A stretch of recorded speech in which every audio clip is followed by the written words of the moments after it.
അവൻ ചാടിയ ശ്രദ്ധിക്കുന്നു, ഞാൻ ചാടാം.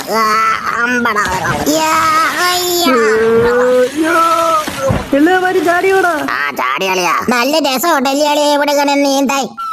ഈ മുട്ടയെല്ലാം കൂടി ഇട്ട് വെച്ചിട്ട് കുറെ ദിവസമായി. ഇന്നെങ്കിലും എനിക്ക് ഇതെല്ലാം കൂടെ നട വെക്കണം. പാടാ ഇങ്ങോട്ട് കയറങ്ങോട്ട്. അല്ല പിന്നെ ഇനിയിപ്പോ ഇതിങ്ങോട്ട് പാടാ കയറ. ഇനി ഏതെടുക്കും? ഇതല്ല ഞാൻ അവിടെ നിന്ന് എടുക്കാം. ഇത് ഇങ്ങോട്ട് പാടാ, വാ ഇങ്ങോട്ട് കയറ്. അത്രേ ഉള്ളു. ഇനിയിപ്പോ അടുത്ത് കിടക്കുന്ന എടുത്ത് വെക്കാം. വാ ഇങ്ങോട്ട്. അടിപൊളി. അതിന് നീ വാ ഇങ്ങോട്ട് കയറ്. ഇത് ഓരോന്ന് വെക്കുമ്പോ അടുത്തൊരു സൈഡിൽ കൂടെ ഇറങ്ങി പോവാന്നല്ലേ. കയറിങ്ങോട്ട് കയറിങ്ങോട്ട് കയറി, മര്യാദക്ക് കയറി, എല്ലാം കയറിങ്ങോട്ട്. ഇതെല്ലാം കൂടെ ഒറ്റയടിക്ക് എന്നെ കൊണ്ട് അടവെക്കാൻ പറ്റുമെന്ന് എനിക്ക് തോന്നുന്നില്ല.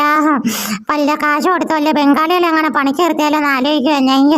എനിക്ക് വയ്യത് കുറച്ച് വെക്കുമ്പോഴത്തേന് ബാക്കി കുറച്ച് വേറെ സൈഡിൽ കൂടെ ഇറങ്ങി പോവാന്നല്ലേ. എൻ്റെ ദൈവമേ, ഞാൻ മടുത്ത് പോവത്തേ ഉള്ളത്. കയറടാ ഇങ്ങോട്ട് കയറി.